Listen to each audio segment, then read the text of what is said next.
예, 할렐루야. 지금 코로나19로 인해서 전 세계가 어렵고 힘든 상황에 있습니다. 여러분들 어떠신지요? 물론 우리 주님께서 하나님의 종들, 백성들 보호하시고 지키실 줄로 믿습니다. 여러분 주님의 이름으로 격려를 드립니다. 여러분 힘내시고요. 또 반드시 우리는 이기고 또 주님 나라 위해서 좋은 기회를 만들어 갈 것이라고 저는 분명히 믿습니다. 자, 오늘은 이렇게 어려운 시기에 저희 또 귀한 우리 선교사님을 모셨습니다. 우리 캄보디아에서 정말 귀한 사역을 감당하고 계시는 우리 김창훈 선교사님, 오늘 저희 스튜디오에 우리 지맨 카페에 모셨습니다. 한번 뵙고 오늘도 귀한 선교에 대한 도전과 또 격려의 말씀도 저희가 듣기를 원합니다. 예, 선교사님 안녕하세요. 예, 반갑습니다. 예, 반갑습니다. 예, 어떻게 오늘 우리 좀 카메라를 보시면서 우리 선교사님들에게 격려의 말씀부터, 인사의 말씀부터 좀 부탁드립니다. 예, 반갑습니다. 참 어려운 시기, 한 번도 우리가 경험해 보지 못한 이런 위기 앞에 우리가 매일매일 살아가고 있습니다. 선교 현장에서 늘 느끼는 것이지만 어떠한 위기와 어떠한 어려움이 있어도 그곳에는 반드시 하나님의 답이 있고 또 하나님의 인도하심과 하나님의 섭리가 있다는 것을 우리가 늘 경험하는데요. 이 어려울 때일수록 우리가 믿음으로 반응하는 방법들, 또 하나님 앞에 나아가서 하나님의 응답을 받는 방법들, 이 방법들을 우리가 찾아가는 가운데 이 위기가 오히려 우리가 하나님을 더 놀랍게 경험하는 기회가 될 줄로 믿습니다. 여러분 모두 자기 현장 가운데서 늘 하나님과 동행함으로 승리하는 삶을, 또 이 어려움을 잘 극복하는 삶을 살 수 있기를 바랍니다. 네. 자, 우리 캄보디아도 요즘 여기서 자유롭지가 못하죠. 이 코로나19 문제로. 예, 맞습니다. 예. 캄보디아도 어제 제가 통계를 보니까 86명 확진자가 나왔는데요. 사실 캄보디아는 아직까지 여러 가지 의료 환경이 열악하다 보니까 네. 확진자 통계 숫자는 큰 의미가 없지 않나 하는 생각이 많이 들어요. 네. 왜냐하면 사실 확진자가 많이 있지만 치료하는 거나 검사하는 그런 시스템이 의료 체계가 아직까지 제대로 갖추어져 있지 않기 때문에 네. 많은 분들이 그 부분에 대해서 염려를 많이 하고 있죠. 네, 그러셨군요. 네. 자, 근데 이렇게 어려운 시기에 특별히 이렇게 여행을 하시게 됐는데 예, 어떤 일이 있으신가요? 예, 2주 전에 저희가 미주에 있는 저희 GMS 선교 훈련원에 네. 훈련원에 한 주간 강의가 있었습니다. 그래서 사실 오기 전에 올 수 있으려나 또 못 오려나 하는 여러 가지 이제 가능성들도 고민하고 하다가 막판에 하나님께서 여러 가지 여건들을 허락해 주셔서 좀 갑작스럽게 오게 됐는데요. 미국에 들어왔는데 오히려 여기서 나가고 또 이후에 이동하는 것이 네. 현재 또 어려운 상황 가운데 있어서 네. 또 여러 가지 앞으로의 추이를 보면서 기도하는 중에 있습니다. 네. 우리 그래도 선교는 중단될 수 없고, 맞습니다. 예, 선교는 계속 진행돼야 되고 또 하나님 일이니까, 네네. 예, 우리의 일보다도, 예, 그런데 그동안 지금 캄보디아에서 진행되는 그 선교 사역도 좀 말씀해 주시죠. 예, 저희가 1999년도에 캄보디아 선교사로 파송받고 초기 한 16년은 프놈펜 수도죠. 캄보디아 네. 수도인 프놈펜을 중심으로 해서 전통적인 방법의 선교라고 하죠. 제자 훈련과 또 교회 개척과 또 선교사님들이 함께 연합해서 캄보디아의 장로 교단이 없었는데 캄보디아에는 장로 교단 하나만 하자라는 마음으로 당시에 7개 교단이었는데 지금은 10몇 개 교단이 함께 모여서 선교사님들이 캄보디아 장로 교단을 조직하고 정부에 등록하고 또 함께 장로교 신학교를 세우고 그래서 은혜 가운데 네. 지금까지 연합 사역을 잘 할 수 있도록 네. 하나님께서 아름다운 열매들 많이 주고 계십니다. 그래서 그 사역을 진행하던 가운데 교회 개척을 하고 하면서 여러 가지 도전들이 많이 있었습니다. 그리고 현지 목회자들이 이제 배출되어지고 네.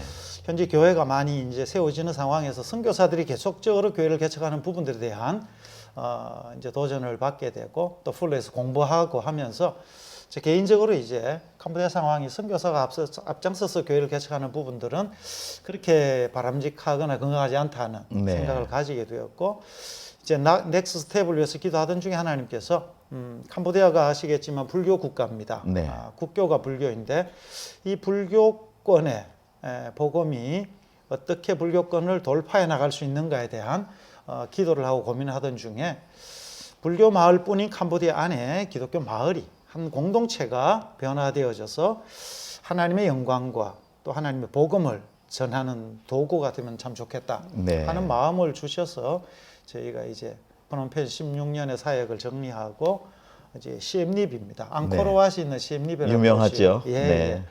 예. 2015년도 1월 달에 이제 이사를 가서 지금 이제 만 5년 넘어 6년째 네. 그것에 기독교 지역사회 개발이라는 이름으로 한 마을을 품고 저희가 마을의 복음화를 통해서 이 마을이 어떻게 선교적인 공동체가 될 수 있겠는가 하는 이제 비전과 기도의 제목을 갖고 현재 사역을 하고 있습니다. 아, 그렇군요. 예. 그러면 지금까지는 이제 신학교 중심의 교회 개척 사역에 집중하시고 열매가 많으셨다가 이제는 그 공동체라는 개념의 선교로 예. 어느 마을을 예, 예. 이제 하나의 그 개교회만 개척하는 것이 그렇죠. 아니고 공동체를 우리 정말 기독교 공동체라는 개념으로 하시는 거죠. 근데 이 공동체의 개념은 그럼 어떻게 출발이 되신 건가요? 예, 저희가 이제 한국 교회와 또 선교 현장을 두고 기도하고 또 고민을 참 많이 했습니다. 어떻게 하면 복음이 효과적으로 전파될 수 있는가? 한국 교회가 엄청난 성장을 이루다가 지금 굉장히 어려움을 맞고 있는 이 시점과 또 선교지에서 또 불교 국가인 이 상황 가운데서 우리가 어떻게 복음을 효과적으로 전파할 수 있겠는가를 고민하던 중에 결국은 우리가 공동체성을 상실한 데 많은 네. 어려움의 요소가 있다는 생각을 했습니다. 그래서 한국 교회도 사실 지역사회를 공동체를 품고 공동체를 변화시키고 섬기는 부분에 사실 많이 부족했던 게 현실이었고요. 네.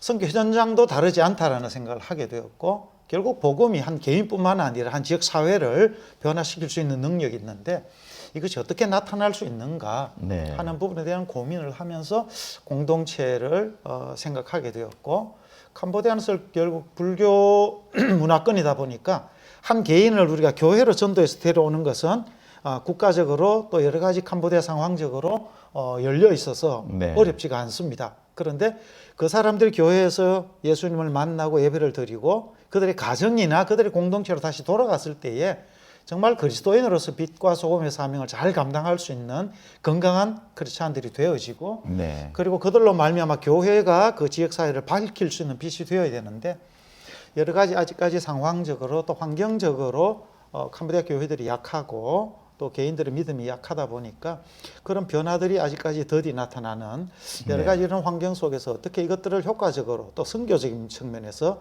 전략적으로 이것을 만들어낼 수 있는가 하는 고민을 하면서 공동체를 이제 생각하게 되었고요. 네. 그래서 불교 공동체, 불교 마을이 어떻게 기독교 마을로 바뀌어질 수 있는가. 그래서 이런 변화를 통해서 불교 마을에 있는 사람들이 캄보디아 사람들이 하나님의 나라를 네. 눈으로 볼 수 있게 해주자.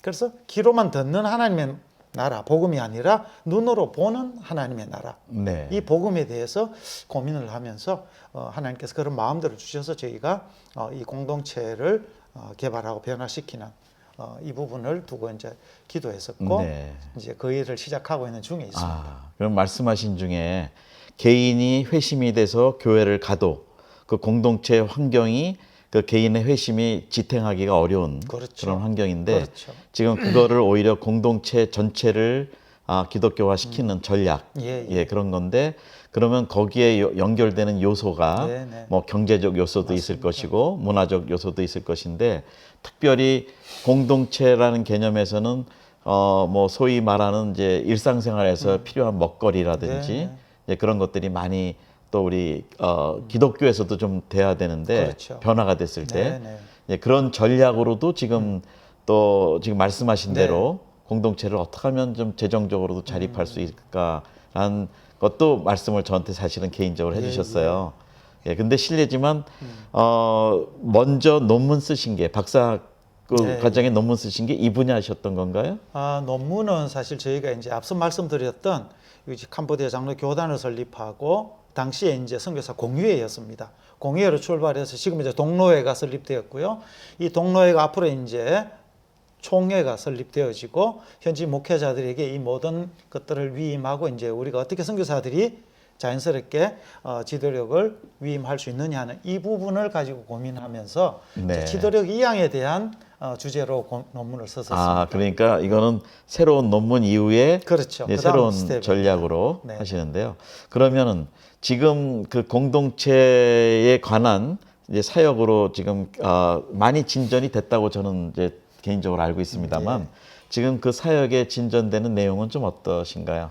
예, 저희가 이제 그 시골 마을을 하나 기도하던 중에 하나님께서 허락하신 마을을 품고 이제 들어가서 그 마을의 형편들을 살펴보기 시작했습니다. 한 가정 방문해서 이들이 어떤 어려움이 있는지, 어떤 문제가 있는지, 또 어떤 필요가 있는지 그들의 필요를 살펴보던 가운데 가장 마음이 아팠던 것 가운데 하나가 그동안 16년 동안 제가 캄보디아를 이해하고 또 캄보디아 사람들과 캄보디아 마을들을 어느 정도 이해하고 있다 생각했는데 전혀 그렇지 못했다는 것들을 네. 다시 한번 발견하게 됐습니다. 네. 그 요소 가운데 가장 크게 마음이 아팠던 가운데 하나가 저희가 타겟한 마을이 시엠립 시내에서 한 45km 떨어져 있는 시골 마을인데요. 거기가 주민이 182가구가 살고 있고 950명 정도 네. 주민들이 살고 있는 마을인데 그 가구를 우리가 가가오 신방하면서 살펴본 결과 이 마을들의 90%가 빚을 지고 있어요.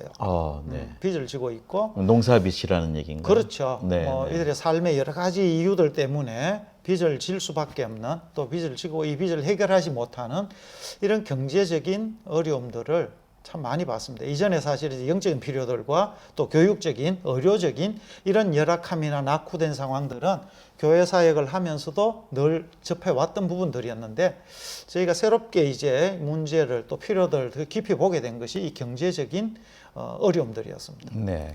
그래서 저희가 이제 하나님께서 그 당시에 그 마을에 땅을 한 3만 평 초기에 허락해 주셔서 이 땅을 활용해서 이 마을의 경제적인 구조들을 좀 바꾸고 건강하게 만드는 것들을 이제 고민하면서 계획을 세우기 시작했고요. 그 이후에 하나님께서 좀 부지를 또 확장시켜 주셔서 지금 한 50헥타르 정도 그러니까 평수로 한국 평수로 하면은 15만 평 정도 되네요. 네. 그 정도의 부지를 이제 지난 5년간 이제 부지를 개간하고 기타 이제 작물들 고소득을 낼 수 있는 작물들을 이제 재배하고 또 가축들 축산 쪽으로 닭이나 오리 그리고 지금 암소 이런 이제 가축들 축산하는 것들 뭐 여러 가지들 지금 이제 시험해 보면서 네. 이 가난한 농가들을 자립시키고 또 그 마을이 경제적으로 일어설 수 있는 기반을 어떻게 만들면 좋겠는가 하는 네. 것들을 농민들과 함께 지금 고민하면서 길을 찾고 네. 있습니다. 그러면 그분들의 그 현지인들의 그 반응은 좀 어떤가요? 호응도는요? 예, 처음에는 저희가 생각하는 것들을 얘기했을 때 전혀 반응이 없었습니다. 네. 왜냐하면은 하루 세 끼 먹는 것 자체가 힘겨운 사람들에게 네. 우리가 뭐 1년 뒤에 아니면 이렇게 하면 10년 뒤에 이런 변화가 있을 겁니다. 네. 라고 했을 때 뭐 그게 이들에게는 아무런 감동도 아무런 어떤 반응도 만들어낼 수 없었어요. 네.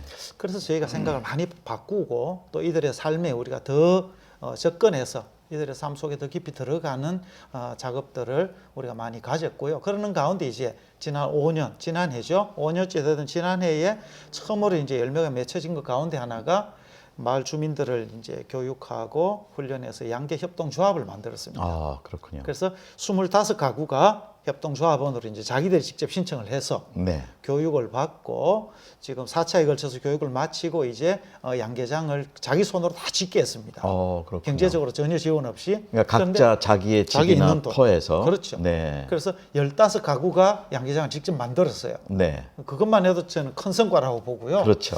그렇게 돼서 이제 병아리를 구입하는 단계에서 정말 병아리를 구입할 돈이 없는 거예요, 이분들. 네. 그래서 저희가 이제 그때 결정했던 게 암소은행으로 소가 한 30마리 이상 있었던 거 한 13마리를 팔았어요. 네. 팔아가지고 그 돈을 가지고 이 병아리, 그러니까 세 가지였습니다. 양계협동조합원들 1차, 또 두 번째는 교육을 다 받은 사람, 네. 그리고 양계장을 자기 손으로 지은 사람에 한해서 병아리를 사주는. 네. 그래서 사주는 것도 그냥 주는 게 아니고 거기서 수익이 나오면 원금을 회수하는 네. 무담보 대출이죠. 네. 그런 형태로 해서 이제 15가구가 지금 이제 병아리를 사서 함께 키우는 작업을 저희가 시작시켜 놓고 이번에 미국을 나왔습니다. 아, 그렇군요. 예. 그러면 그 양계라는 거는 그 사회에서는 소득의 좋은 주원 원인이 될 수 있나요? 그렇죠. 이전까지 사실 뭐 우리도 예전에 그랬습니다만 집집마다 닭 몇 마리는 다 있어요. 네. 그렇지만 그게 수익하고 연결이 안 되던 거죠. 그래서 이걸 조금 더 규모를 키워서 수익을 만들어낼 수 있는 구조를 만들어주고 또 한 가정에 100마리, 200마리 피워가지고는 이게 또 판매하고 유통시킬 수 있는 역량이 네. 또 되지 않아요. 네. 그래서 저희가 협동조합을 만든 것이고 네. 그렇게 해서 이게 한 2,000수, 3,000수, 심지어 이제 10,000마리 이상 닭들을 함께 키워내게 되면은 여기서 우리가 경쟁력을 갖출 수 있게 됩니다. 네. 그렇게 하면 고기를 파는 거든지 계란을 파는 것이라든지 우리가 직접적으로 이제 마케팅을 하고 유통을 시켜서 이 수익이 가게로 들어올 수 있는 구조를 지금 이제 만든 것이 되죠. 그렇군요. 자, 그러면은 지금 우리 선교사님께서 우리 김창원 선교사님께서 이 협동조합 그 계획에 의한 선교를 하시는데 혹시 그 전에 있었던 선교사님들이나 다른 나라에서 오신 선교사님 아니면 타 종교권에서도 이런 협동조합의 형태의 그 선교 프로젝트들이 진행되는 케이스가 있었나요?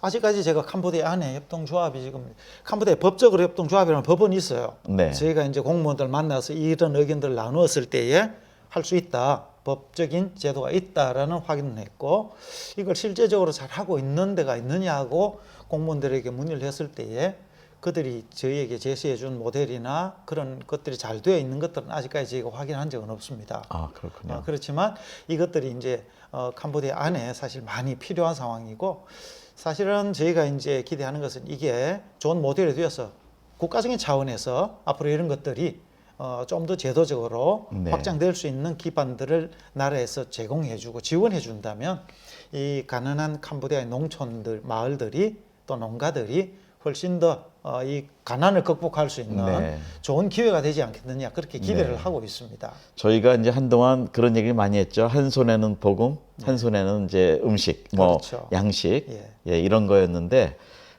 영육 간에 그 양식을 준다라는 개념인데 지금 우리 선교사님은 실제로 복음과 같이 가는 예. 예, 그런 일들이 있는데 그러면 복음적인 그 열매나 효과는 어떻게 또 진행이 되고 있나요? 예, 감사한 것은 저희가 이제 그 마을에 처음 들어갔을 때부터 교회를 따로 먼저 세우지 않았습니다.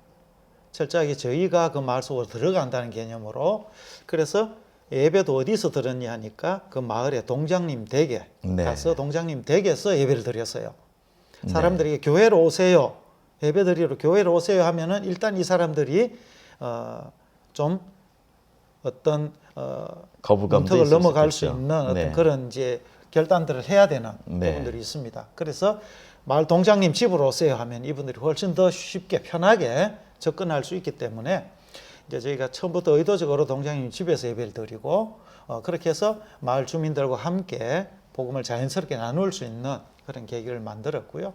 그렇게 하던 중에 이제 매주 예배를 드리면서 그 가운데서 아이들을 중심으로 물론 복음의 확장이 더 빠르게 이루어졌고요. 심지어 그 마을에 학교가 초등학교가 하나 있는데 초등학생이 한 250명 됩니다. 네.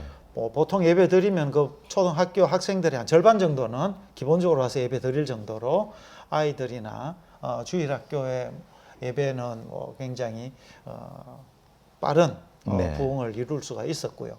그렇게 하면서 저희가 여전히 고민되고 여전히 애썼던 부분들은 사실은 이제 이런 어른들, 지역 사회 주민들과의 관계 속에서 또 이런 경제적인 여러 가지 활동들을 통해서 우리가 복음을 이들의 가운데 전하고 그래서 뭐 우리가 요즘 많이 씁니다만은 예전에 비즈니스 에즈 미션이 이제 라이프 에즈 미션 네. 그래서 삶으로서의 복음 이것을 전하는 그런 포인트를 가지고 이제 접근을 하고 이들과 마음의 문을 열기 시작했을 때 요즘은 이제 어른들이 이런저런 형태로 뭡니까 그 양계협동조합이든 아니면 이제 요즘에 또 제가 이번에 한 것이 이제 마을에 정수장을 만들어서 이들에게 네. 생수를 공급하는 네. 이런 일들을 하면서 이런저런 관계 속에서 이분들이 복음에 관심을 가지고 이제 주일 네. 예배에 나오는 어른들이 많이 생기게 되고 그들과 함께 이제 성경을 공부하고 예배를 드리고 하는 장년 모임들이 이제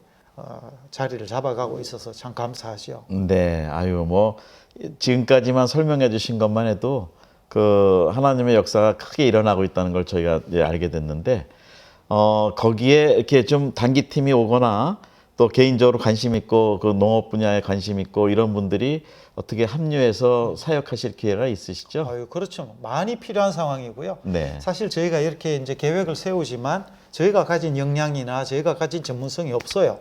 뭐 네. 저희도 뭐 사실 신학교 졸업하고 선교지로 왔고 교회 안에서의 사회 경험밖에 없기 때문에 사회적인 경험이나 사회적인 전문성이 전혀 없는 상태에서 사회를 변화시키고 지역 사회를 섬겨야 되는 부분에서 네. 모든 분야마다 사실 전문성들이 다 필요한 부분들이에요. 그래서 그 부분들을 저희가 공부해 가면서 배워 가면서 심지어 유튜브로 네. 그것을 제가 먼저 공부해 보고 이 주민들 만나서 그런 의견들을 나누면서 이걸 하나하나 시험해 보고 있는데 그러다 보니까 시행착오도 많이 생기죠. 네.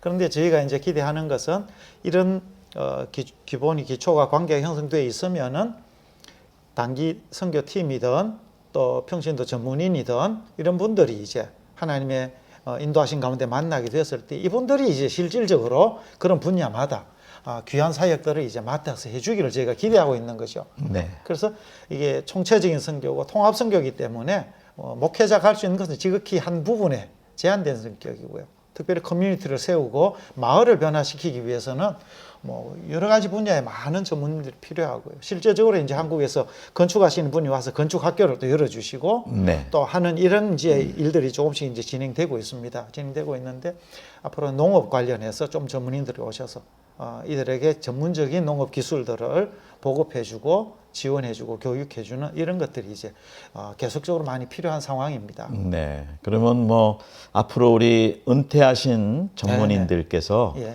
어떤 분야든지 예, 뭐 맞습니다. 꼭 농사가 아니라도 예, 예. 뭐 양계, 양돈 뭐 어느 거든지 또 기술적인 분야도 전기부터 해서 다 오실 수가 있다는 말씀이시네요. 그렇죠. 모든 네. 분야, 특히 이제 저희가 이 농업을 기반으로 해서 마을을 이제 공동체를 세워나가고 변화시키는 일들을 시작했는데 사실 저희가 원하는 것은 이 농업은 이제 기본이지만 이 위에 그 다음 단계를 하고 싶은 것이 기독교 교육입니다. 네. 교육을 통해서 이 자라나는 세대와 어른 세대, 마을 주민들 전체적인 마을 구성원들을 어떻게 효과적으로 우리가 교육을 시켜서 이들이 하나님을 알고 또 나라와 민족을 사랑하는 백성들로서 건강한 사회 구성원들이 될 수 있게 하느냐 이 부분이 이제 그 다음 단계에 저희가 준비하고 있고 기도하고 있는 내용입니다. 그래서 네. 이 앞으로 이제 세워져야 될 이 교육 관련한 부분이 있어 갖고 선교의 전문성들이 이제 굉장히 필요한 네.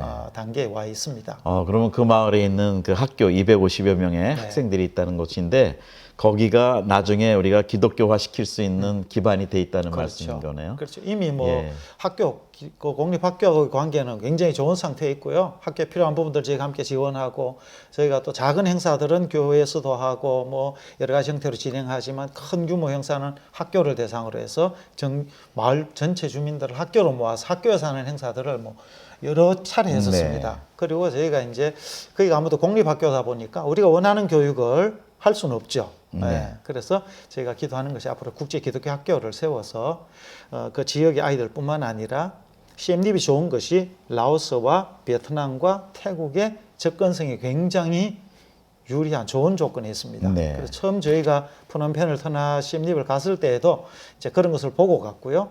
그래서 인도 차이나의 리더들을 키울 수 있는 그런 좋은 국제 학교를 그 CMDB에 세워서 앞으로 인도차이나 리더들, 하나의 나라의 일꾼들을 키워내는 것이 이제 그 다음 스텝의 궁극적인 목표가 되어 있습니다. 저도 CM립을 가봤습니다. 근데 거기 앙코르와트 그렇죠. 유명하죠. 우리 선교대 때문에도 가봤고 했는데 저는 굉장히 좋은 인상이 있어요.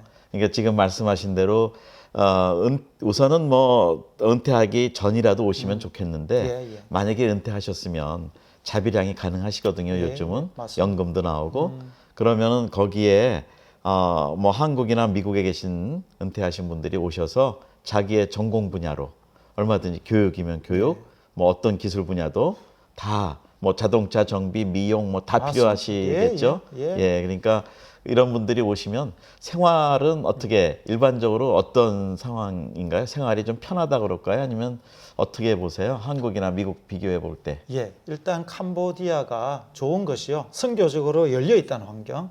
사실 캄보디아만큼 지금 선교에 오픈되어 있는 지역이 전 세계적으로 많지가 않습니다. 네. 우리가 가서 우리의 전문성과 또 우리의 영적인 부분들을 이분들을 섬기고 돕기에 굉장히 좋은 기회를 맞고 있는 땅은 분명하고요. 네. 그 외에도 이제 좀 장기 거주하기 위해서는 비자 관계나 여러 네. 가지가 해결돼야 되는데 이런 비자 부분도 다른 주변국이나 어디에 비해서도 아직까지 굉장히 용이하게 외국인들이 와서 거주할 수 있는 좋은 환경이 되어 있고요. 네. 또 캄보디아 사람들이 나라가 열려 있고 지금 변화가 많이 일어나는 시대에 있다 보니까 젊은 부부들이나 또 젊은 층들, 학생들까지도 외부 세계에 대한 또 잘 사는 나라들에 대한 동경과 배우고 싶어하는 마음들이 굉장히 많이 있어요. 네. 그래서 한국어부터 해서 영어든지 각종 언어를 배우고 싶어하는 그런 네. 욕구들도 굉장히 많이 있고요. 그래서 여러 가지 접촉점을 가지고 우리가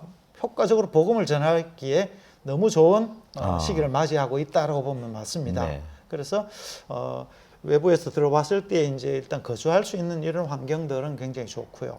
또 생활 비용들이 그렇게 높지가 않다 보니까 적은 비용으로 우리가 생활하면서 선교하기에 네, 네. 좋은 기회를 맞이하고 있죠. 네, 물론 환경에 따라 다르지만 대략 예. 그 CM립에서 외국인이 좀 편한 장소에서 거주할 수 있는 비용이 예, 예. 있다면 대략 어느 정도 확실하지는 않을 수 있지만 그렇죠. 예. 뭐 가정이 와서 한 가정이 지내야 때 가장 뭐 결국 의식주인데 네. 집을 렌트한다 하면은 뭐 한 400불 선이면 외국인들이 편안하게 네. 지내면서 쉴 수 있는 정도의 주택을 네. 뭐 임대할 수 있고요. 그렇군요. 그 외에 이제 뭐 음식 문제, 네, 먹거리도 그렇게 뭐 비싼 편은 아니죠. 네. 나라의 경제적인 물가가 낮다 보니까. 네. 그렇지만 이제 공산품의 경우에는 또 다릅니다. 캄보디아에서 제조 시설들이 아직 열악하다 보니까 공산품은 주로 이제 다 수입품이에요. 네. 가까운 태국, 베트남부터 해서 뭐 중국, 심지어 미국에서까지 물건들이 들어와서 다 구입을 할 수. 예전에 돈이 네. 있어도 쓸 수가 없었는데 네. 요즘은 그래도 그렇군요. 이제 돈만 있으면 뭐 없는 게 없을 정도로 네. 필요한 것들 다 공급받을 수 있으니까 그나마 또 훨씬 더 좋아진 여건이라고 할 수 있는 거죠. 네. 예.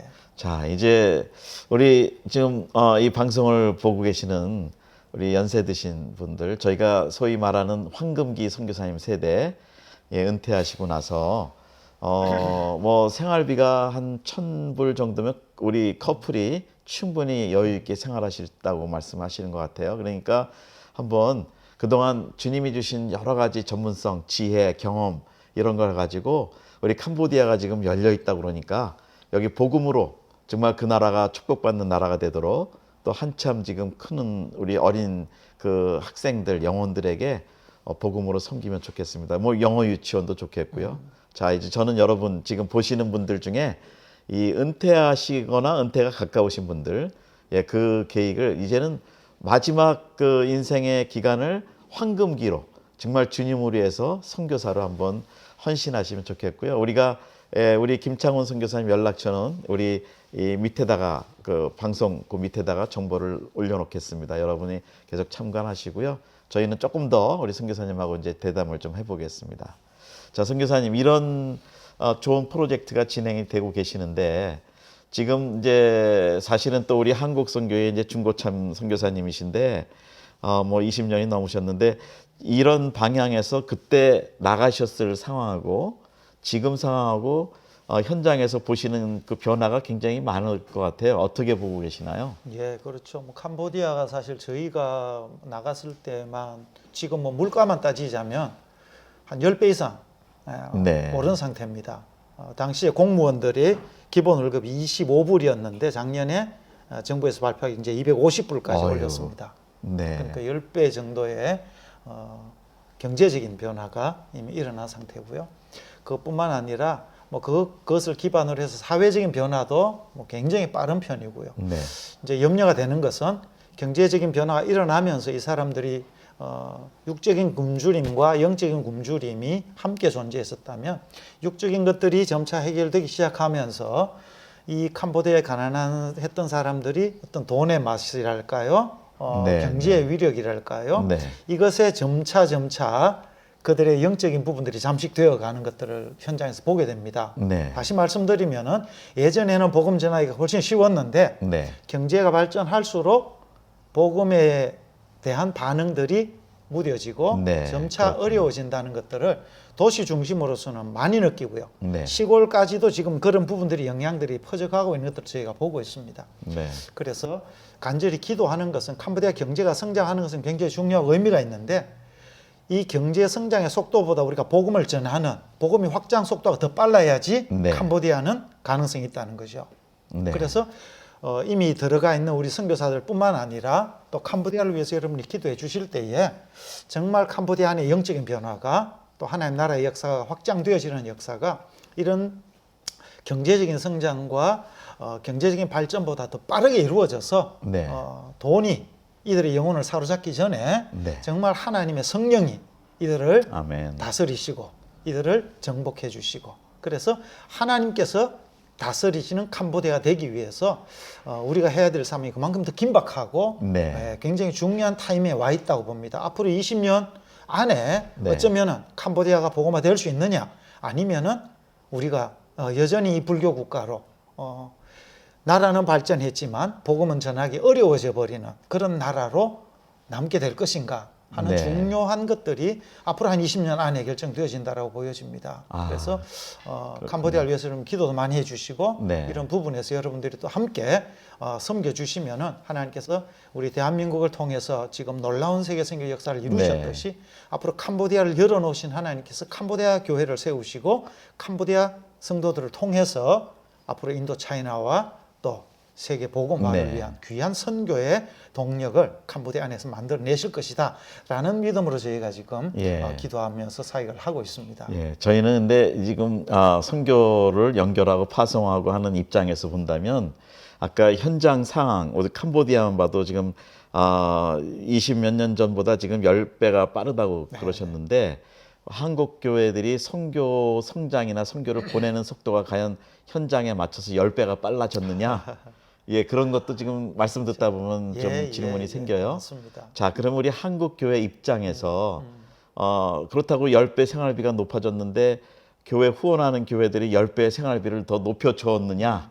그건 또 아니거든요. 그렇죠. 자, 그래서 이제 저희들이 하나의 아까 처음에 언급하신 대로 우리 커뮤니티 디벨롭먼트, 공동체 개발도 필요하지만 그것도 자립 경제로 가는 거고 동시에 이런 구조 운동이 비즈니스 에즈 미션의 운동이 현재 우리 90년대에 나갔던 분들하고 지금하고 또 다른 상황인데 맞습니다. 이제 비즈니스 에즈 미션을 저기 한참 지금 우리가 개발하고 얘기하는데 그 부분에 대해서 좀 말씀을 해주시죠. 그렇죠. 네, 참 안타까운 것은 저희가 파송받을 때에 물론 이제 선교지에서 필요한 기본적인 재정 그 기준이 20년 지난 지금도 똑같습니다.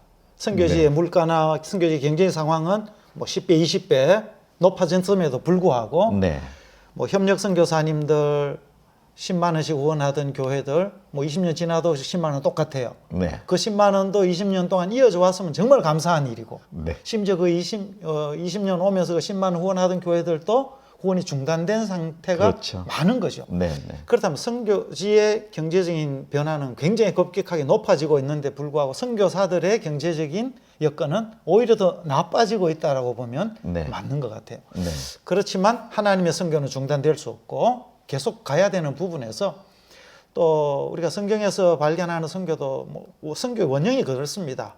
선교사들이 재정적인 후원을 받아서 선교하는 개념이 아니고 처음부터 어쩌면 자립하는 선교였어요. 네, 그런데 선교 역사 가운데서 우리가 지금 경험한 선교는 파송을 하고 후원을 해주고 네. 선교사는 풀타임 사역을 하면서 그 후원을 받아서 사역하는 이런 구조에 우리가 익숙해 있다 보니까 네, 지금은 이런 구조의 틀을 다시 한번 바꾸고 우리가 옷을 다시 한번 갈아입어야 되는 중요한 포인트에 와 있다고 보여지고요. 그것이 뭐 선교사가 원해서 뭐 또 여러 가지 어떤 그런 것들이 아니라 하나님께서 이 시대의 선교를 이끌어가는 방향이 그렇지 않나라는 생각을 네. 해보게 되고요.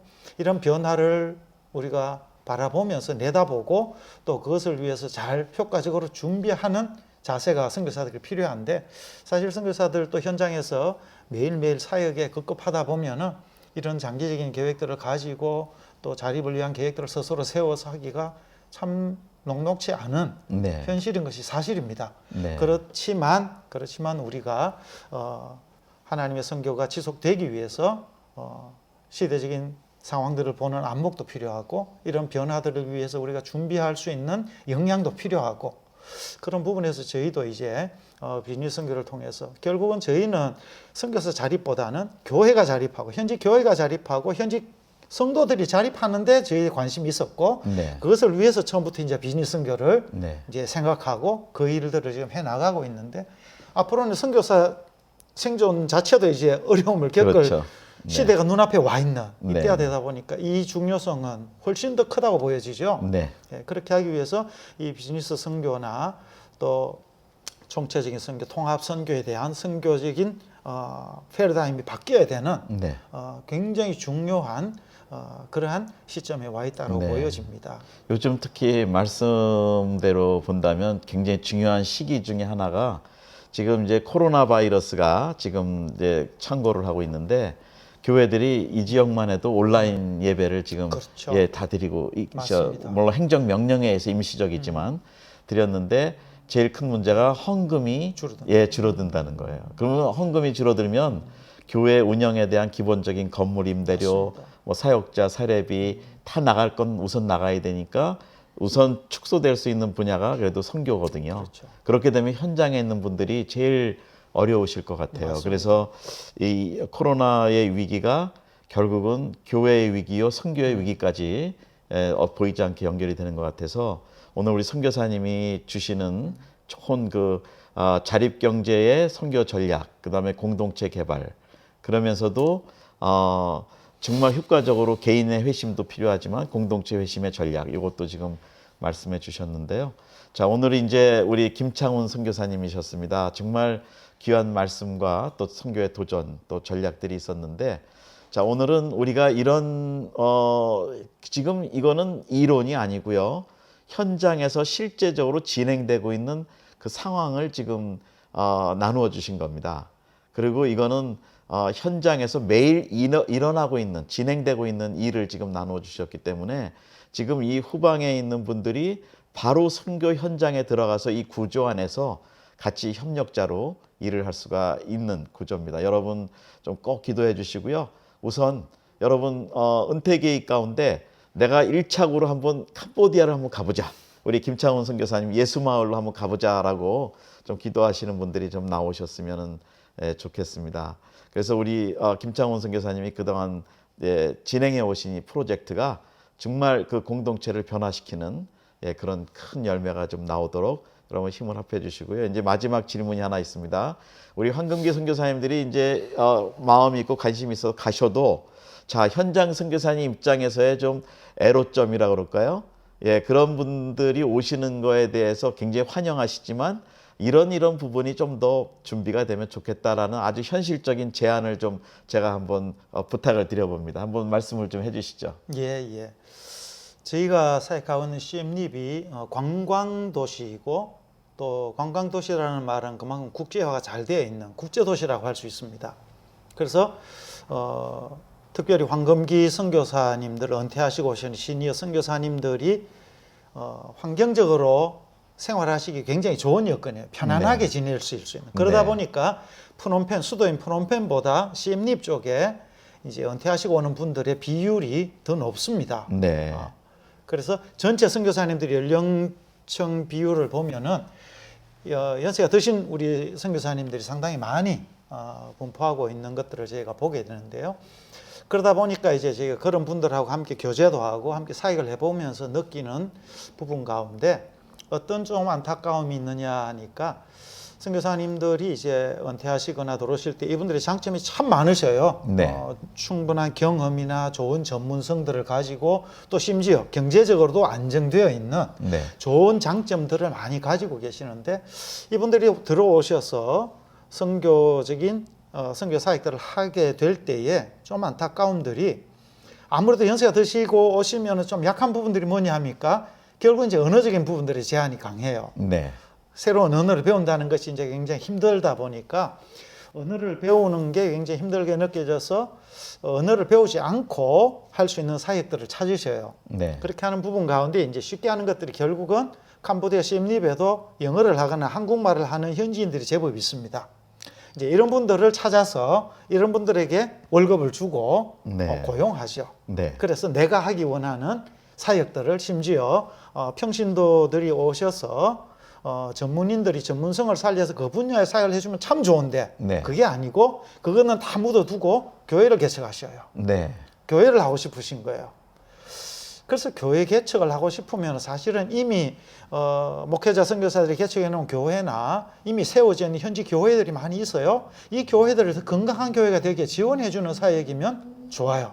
그런데 또 다른 교회를 내가 개척하고 네. 싶은 마음들, 또 그런 열정들을 가지고 교회를 개척하시는데 해보면 아시지만 교회라는 게 열정만 가지고 세워서 건강한 교회를 못 만들어냅니다. 네. 그래서 심지어 어떤 장로님들도 오셔서 교회를 개척하셨는데 이 장로님이 여러 가지 형편상 철수해야 되는 상황이 오니까 교회가 문을 닫아요. 네. 그동안 물론 복음을 전하고 씨를 뿌려놓은 영혼들은 남아있을 수 있지만 이 교회가 계속적으로 유지되어지는 부분들은 쉽지가 않습니다. 네. 그래서 그런 부분들이 한 예지만 결국은 제가 당부드리고 싶은 것은 여러분들이 하나님 주신 은사와 재능, 평생을 또 그 분야에 있어 가지고 계시는 전문성들, 이것들을 기존에 이루어지고 있는 선교 사역 가운데 어떻게 잘 접목해서 전략적으로 효과적으로 선교가 더 폭발이 일어날 수 있도록 할 수 있을 것인가에 관심을 가지시면은 하실 수 있는 일이 굉장히 많습니다. 네. 다시 말하면 팀 사역이죠. 네. 팀 사역으로 가면은 굉장히 하실 수 있는 더 보람 있게, 더 효과적으로, 네. 더 전략적으로 하실 수 있는 부분들이 많이 있는데 그런 부분보다는 내가 뭔가를 좀 더 하고 싶은, 내가 그동안 신앙생활을 하면서 느꼈던 어떤 영적인 갈증이나 영적인 어떤 그런 부분들을 선교지에서 내가 하고 싶은 욕구들 때문에 선교지에 와서 그런 사역 쪽으로 가는 분들을 많이 봅니다. 근데 굉장히 어려워요.